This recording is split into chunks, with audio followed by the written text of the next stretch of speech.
What's up, guys? I'm SaltEMike, and this is your Star Citizen Week in Review for August 12th, 2024. Well, we're still in Wave 1 of the PTU, but Blockade Runner is here.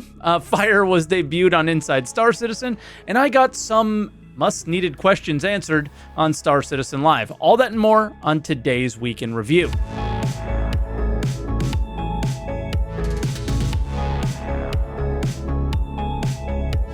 And as always, if this is your first week in review, this is where I take all of the official Star Citizen news each week, put it into one video, and share some of my opinions about them. So I also live stream on Twitch, and I can't go a week without you guys stopping by, and thank you for that. Twitch.tv/SaltEMike. If you guys haven't been, stop by and say hello. But before we get into this week, let me share with you today's sponsor. Thank you to Magic Spoon for sponsoring today's video. Growing up, I ate cereal every morning, sugar pack cereal, because it was so convenient before school, and I really need that convenience now with my early morning schedule, but with higher quality, higher in protein, and yeah, I don't want any artificial ingredients. Magic Spoon has my mornings covered now, and it fits a variety of lifestyles. It's high protein, keto-friendly, gluten-free, grain-free, soy-free, wheat-free, and naturally flavored. And while all that is great, it gives me that nostalgia from my childhood. The texture and taste are right there.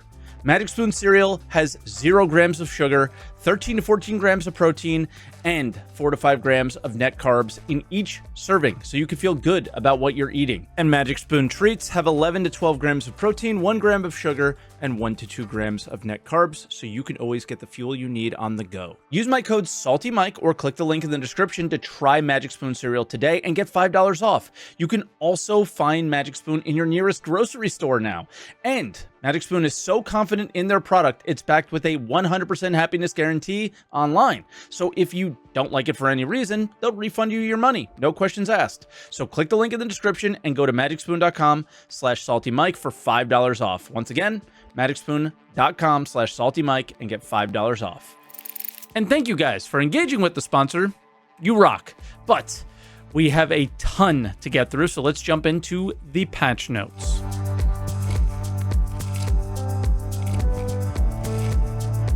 And unfortunately, none of these patches, like we said, turned into a Wave 2, 3, or live. Basically, I'm going to get through these pretty quickly because, yeah, they just didn't amount to that much, unfortunately, this week. Monday, they took the trespass timer down to 0. So if you're in someone else's hangar, you just get teleported out. And I suspect the main reason for this is you could literally steal someone's entire freight elevator with just one click. Still do that at Outposts, though. And then for bugs, the fix was for parties. You can now see your entire party's hangars, where before you could only see one of them, so that's a good thing. And then Tuesday, an attempt to avoid a lot of random deaths near planet surfaces. I think this is like a Gravlev or a low-flying fix. Hopefully you're not going to be dying anymore with that, with this kind of workaround or temporary fix, it looks like. And they also kept tuning the Hornet, specifically in atmosphere. For bugs, they said they fixed the hearing sounds of other players' hangars, but they haven't. On Wednesday, this one rolled all the way to Friday morning, or I guess afternoon, as basically the build failed on Thursday. They started off rough, basically nothing was working, and then by Friday morning, things started to iron out for me, and I was starting to get things done. I used the Argo Raft, I found some trade routes, and I think the Argo Raft might be kind of a staple for cargo hauling with these changes. As for features, they updated the atmospheric flight characteristics of the Hornet some more, fixed some bugs in the hangars, and the queue system still appears to be broken, but I did not experience it on Friday. Now, Friday's patch, which I play on Saturday, did not go Wave 2. They were hoping it would. They said they fixed the Aurora to help load cargo.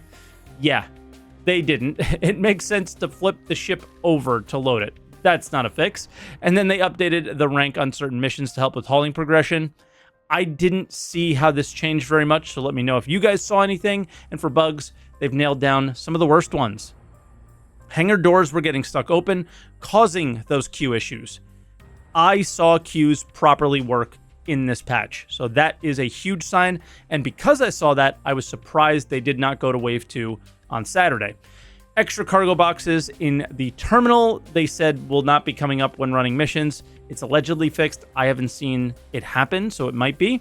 And random errors when kind of loading cargo into your storage. Yeah, that's not fixed. And yeah, popping them back up and putting them back down sometimes would help that. But yeah, it's still an issue. And then Saturday, we saw Blockade Runner, and it was a really weird test. You get a priority mission. There was an unlawful priority mission if you're a criminal to take out pirates who stole Zeta Prolinide and return it to the LEO stations that, you know, rotate a certain city. They choose one. It's random. Zeta Prolinide is a timed commodity. So if the timer runs out, it explodes. They give you like around 900 seconds to start. The goal for the server was to collect 15,000 SCU of this stuff. And I think that's doable. I know it sounds like a lot. But they start out with small ships like cutlasses, and they have around 30 to 40 SCU on them. And around when the entire server collects 500-ish, it appears, it's very hard to tell, we'll talk more about that later, they spawn in pirates that are medium, and there'll be medium areas for you to grab more SCU, and then large probably, or extra large, we'll have to see what happens after that. Because, yeah, in ISC we saw whole seas with cargo, and then NPCs blockade the station that you have to drop off in. So you need someone to cover you while you land.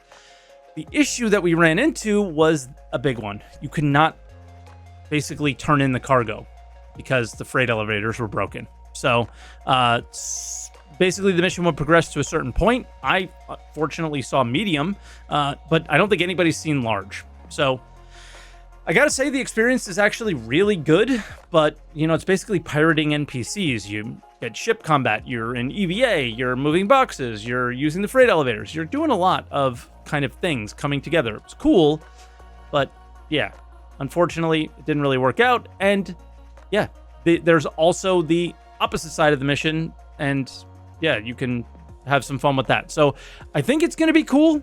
I think it's gonna be a good event. Gotta get those freight elevators fixed.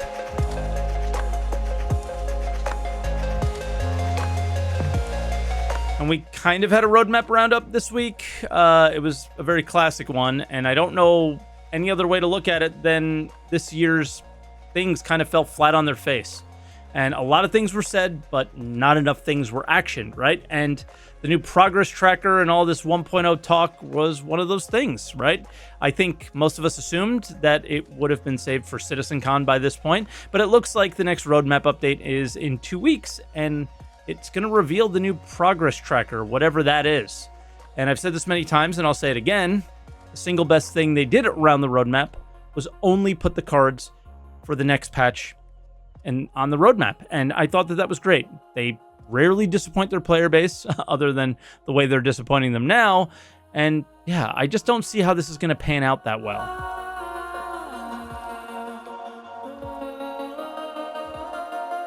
And then for the monthly report, we're going to start out with animation. We would normally start out with AI features, but as we've seen for years now, they haven't really translated to the game that well. So this is where I'll let you know that I don't cover the entire report. I put things out that I think are relevant to the average Star Citizen player or follower. Link is in the description for the whole thing, and I read it more in more detail, I guess, on my React channel, so you guys can check that out as well. But for animation, something we saw at CitizenCon is being worked on, and that is the skill level animations for takedowns. The more we do, the better we get at them and get different types of takedowns. But they seem to be kind of cluing us into more skills, possibly when they list vaulting, mantling, and exercise, and a boss fight animation for AI. That's kind of interesting as well. Character art, I don't know when this will come to fruition, and we've seen this in many monthly reports now. Utility and specialist armor continue to be worked on. I hope these are really well done and detailed, because it's been nearly a year since we saw these concept art PowerPoint things at CitizenCon last year without a lot of action happening there. They also mentioned loot, and as a loot goblin, my interest was piqued, but they didn't say much. Then for ship art, the same two ships we've been hearing about for a while now are still ongoing, the Polaris and the Zeus. Both got a little sneak peek in last week's ISC, and yeah, they're working on 3 unannounced ships, surely for IAE, and one could be in the sneak peek section, so keep an eye out for that. And they also have 2 concepts in the works, probably also for IAE. And for core gameplay, this is always the big section for the report, so excuse me if I speed through it a little bit. Charge and Drain is in progress, and I assume we'll see that ISC coming up in a few weeks when they do engineering gameplay.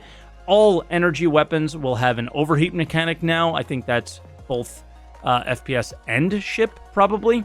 And then light amplification scopes are in 324, so they're kind of sharing that task here. Control surfaces got some work, but as we heard from Yogi a few weeks back, don't expect to see that feature anytime soon. And the MFDs are in the works, and we saw some sneak peeks recently in ISC for those.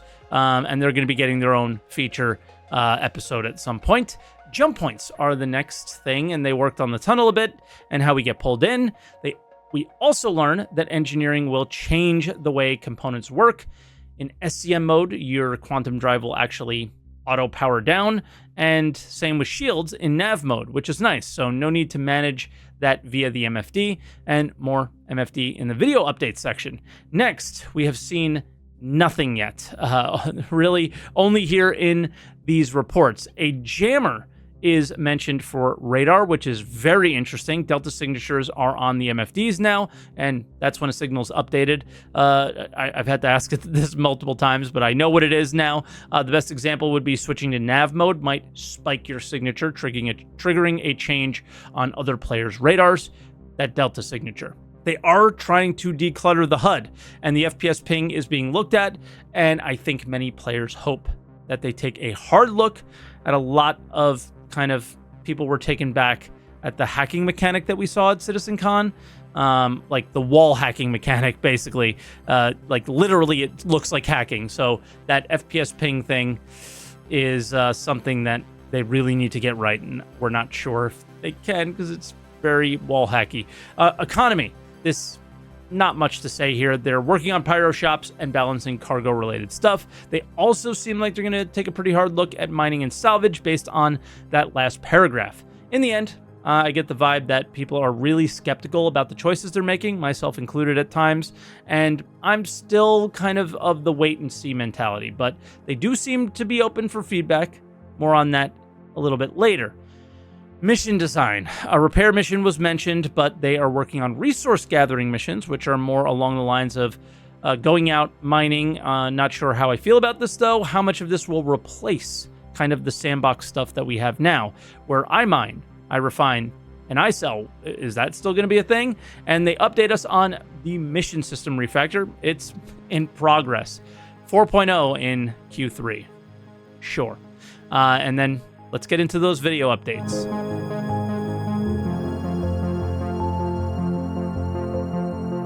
And we start out with Inside Star Citizen, titled Playing with Fire. This episode is all about fire on our ships. They will not be introducing fire initially anywhere else. And also, please note the way they display and fire is being created on the show. It's not how quickly fire is created in the game, but they do explain how fires start here. Starting a fire is based on damage, and different kinds of damage. Fires can be caused by ship items when they hit 0 health. There are also ways for ship items to cause fires in the normal running and operation of them. We're currently looking at making it so that when they misfire and they have the highest level of wear, that there is a chance that they can also cause fires. But other types of damage, like impacts from weapons or explosions, they could also ignite a fire. This is clearly going to freak some people out if you listen to that clip a few times. You hear the words and phrases like can, or there's a chance, or could. This means that there'll be a percentage roll when any of these instances occur. And I assume the chance of a fire starting isn't like 90%. I don't think we're going to be having to deal with fires every time we fly our ships, especially if you take care of them. Next, the team explains how fire starts and maintains itself. Part of the fire hazard system propagation is based on the fire triangle, which is oxygen, fuel, and temperature. Fire will start small if you have a small ignition point, so it will not start blazing immediately, so it will start propagating quite slowly. But if you leave it untended, then the fire will start growing, and the more it grows, the faster the propagation will happen and the larger the fire will get. All pretty standard stuff. They do go into much more detail in the video about the fire triangle, so as always, it's linked down in the description below, so check it out. But I have to say, I like the idea of a player, like, if they deal with fire quickly, it won't be as much of an issue. So again, don't freak out too much, just deal with it when it happens. Then they tell us some items I wasn't expecting would be able to catch fire. You have to think of the other things that can also catch fire. Things like your cargo, which you probably don't want to catch fire because if it burns out, you will lose it. Other things might be loose ship items that you have laying around just in case you want to repair your ship. The player itself will not be able to catch fire, but the player will feel the influences of fire in their environment. So if you step into the fire, then you will take damage. If you are near to the fire, you will feel the heat. So your actor status will start showing up with like higher temperatures.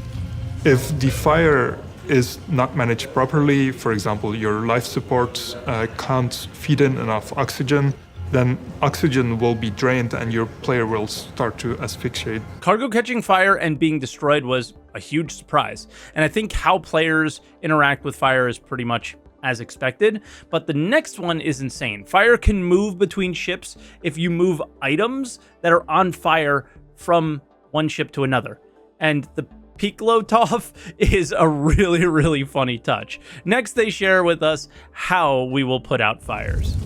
A fire that is left unchecked will spread throughout your ship. And if it does this and it reaches your ship components, System is offline. then you'll be having a very bad day. And this could lead to your ship being both crippled or destroyed. So this means you will be able to put out fires using a fire extinguisher. Where possible, we have made sure that fire extinguishers are readily available throughout our ships. The extinguishers, they're very simple to use. They are point and shoot. You have to be careful that you don't start flailing wildly with your extinguisher. If you have to aim at the base of your fire and then keep it there to cool down the surface and take away enough of the heat and the oxygen so that the fire calms down. There will be a temperature readout where you can see how strong the fire is still where you're aiming. And you need to keep your finger on the trigger until it actually goes out. I gotta say, I really love the fire extinguisher. It seems fairly easy to use and works pretty much how it does in real life. Just a note, they also explained that temperature plays a factor here, so make sure the surface that you're putting out is cooled down. Otherwise, it might ignite again. They also shared that the extinguisher has ammo, but it can be charged as its station or at its station using a life support system on the ship. If your life support's out, no charging. Speaking of life support, that is another way we interact with fire. And oh, don't miss the sneak peek at the start of the clip. There are more ways to extinguish fire. With the life support and resource network, you can cut power to your life support for a room, and that means that there will be no more oxygen provided, which means that the fire itself will start using up all the oxygen and it will extinguish slowly by itself. Another way is to open up your doors to open space, and that will mean that all of the atmosphere is being sucked out into open space, and again, no more oxygen for your fire to continue. I love the UI. Make sure you pause and take a look. There's a ton going on here, from the alert system to life support, presets, and more. But as I expected, cut the support or vent a room, and the fire goes out. When the fire is out, the charred damage will remain, and you can repair and replace items, but you cannot use a tool to remove the burns. That has to be done at a station using a repair system. Then we had Star Citizen Live, titled Question and Answers for Jump Points. And starting out, we found out how jump points work in regards to a player's crime stat. If you have a CS3, then ATC will not allow you to make a jump through a permanent jump point. And it's also worth pointing out that it's on both sides. That ATC check is on Pyro as well. They guard their border. In Pyro, right, the jurisdiction isn't all UEE. Yeah, because there'll be a jurisdiction that covers the jump point and the station on the Pyro side.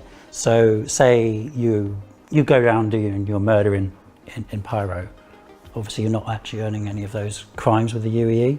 So if you go through, there won't be a problem. But if you then cause a ruckus right outside the jump point there, those will be fines that will prevent you from going through. So I think this makes a ton of sense. If you've ever crossed the border to a different country, the one you're going to chooses whether or not they're going to let you through. And apparently, Pyro is part of a significant economic route in the UAE, so they have interest in travel through the gate being as smooth and secure as possible. The next question was a huge debate amongst the community after the ISC on the jump point.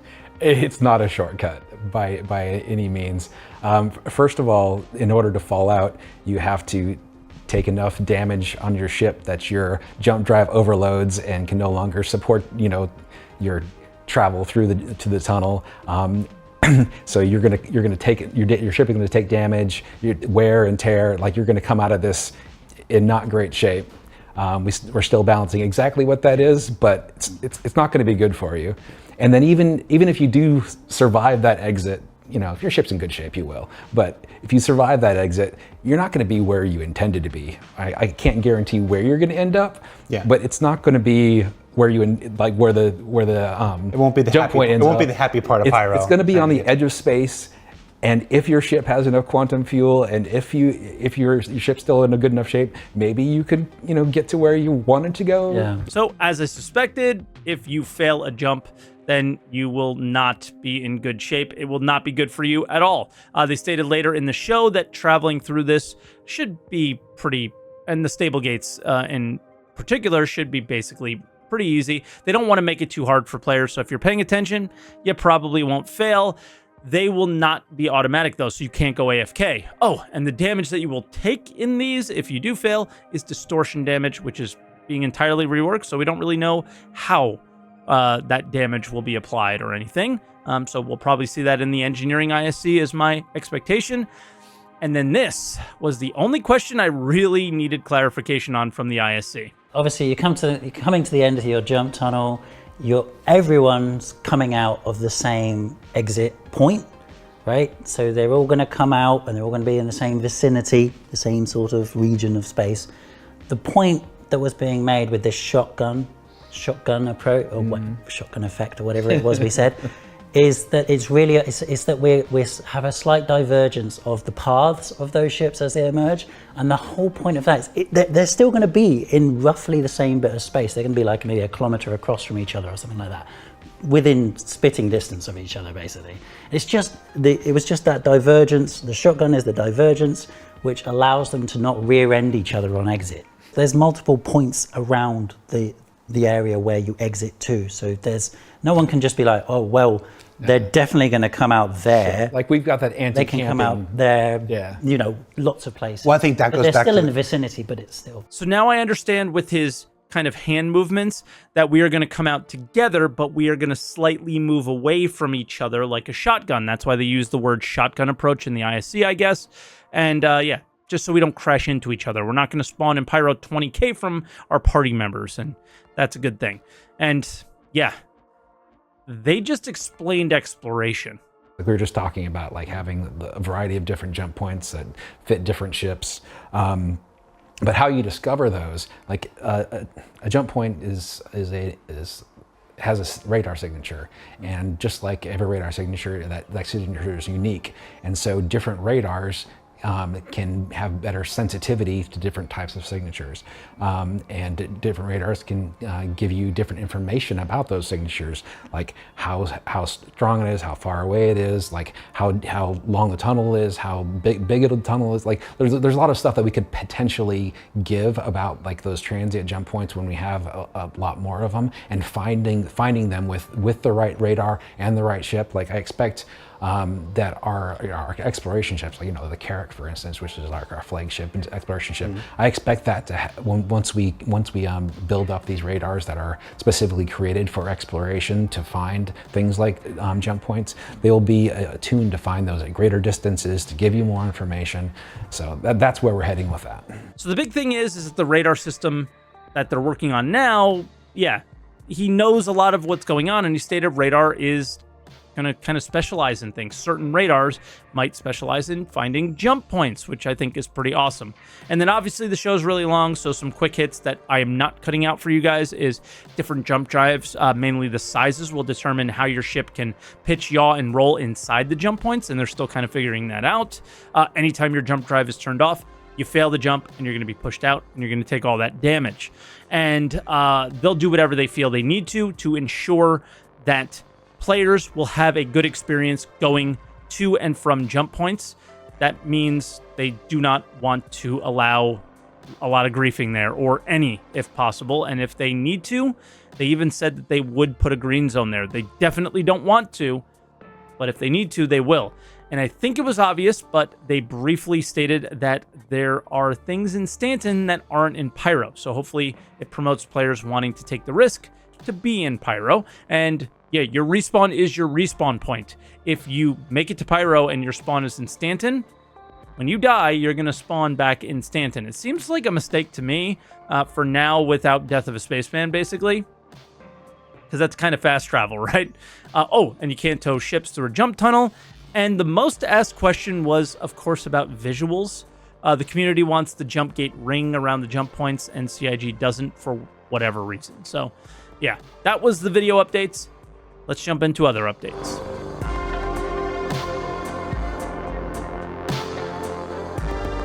For the sneak peek, I have no idea what this is other than it's probably a part of a new ship they want to sell. The caption was, "Put it all on red," which is a roulette reference. So it could be a Cutlass Red reference. I'm not really sure. Another medical ship. I have no clue. So leave a comment down below if you have any ideas. And then for dev posts, the first one was from Elliot Maltby. And I gotta say, I love to see this. We gave them feedback on mission rewards. They heard it, and what they're going to do with the feedback, we'll see. He did say one thing on my live stream is that they're looking to reduce the cost of rental cargo ships, and he sort of agreed with me on this, but it seems like this is more of a temporary stopgap because, yeah, I don't think it's the best solution, right? They think I think players are going to want to stick to cargo hauling that like cargo hauling, and we need progression early. That's kind of how MMOs do things, is they give you a little taste early of progression, and then you get into that grind. But I think it's a great temporary gesture in the meantime to, lower the rental costs of a lot of the cargo ships so you can get into these other missions. And then the nerds, and I mean that in the best way possible, were out in full force after ISC, talking about fire in 0G, and we got a cool explanation of how that's going to kind of work and how they want that in the future. And lastly, Zach graces us again, this time about grenades. If you have it in your hand and throw it near someone, it's going to have the same effect if you leave it in your hand and it explodes near you. They do not one-shot you, because when they did, it was an awful experience. So now they provide an even more awful experience to players with force reactions. All of the memes that CIG has provided over the last 12 years, force reactions have to be the worst. I can't stand them. Website changes are coming, apparently. Big updates coming to the website, specifically the web store. I'm just going to leave that there and let you guys make the jokes in the comments, because, yeah, the store. All right, but seriously, many people have said that the new player experience on the website is horrible, and it has been for years. This was overdue, and that new player experience does include buying the game, right? So all jokes aside, obviously. The sub update this month is not my favorite. We got a Corsair plushie if you're a $10 sub. You got a round mug cup for the $20 sub, and a clay mug is in the sub store. I get it. It's all hanger decorations and it makes sense, but I think it would have been cool to see some furniture here. So I'll take this moment to say they added a ton of furniture to the game, all of it for in-game credits, and that's great. And for once, I wish they sold them on the store. It's just something that has zero effect on gameplay, and I think it would have sold really well and would be a good kind of thing to start doing for their funding model. But that was Week in Review, so thank you so much for watching this week. I really, really appreciate it. It's a long one. I did my best to break down the clips as much as possible and keep it as short as possible for you guys. So leave a like if you guys enjoyed it, subscribe if you really enjoyed it and you want more Weeks in Review, and leave a comment down below on anything we discussed today, and I'll catch you guys next week.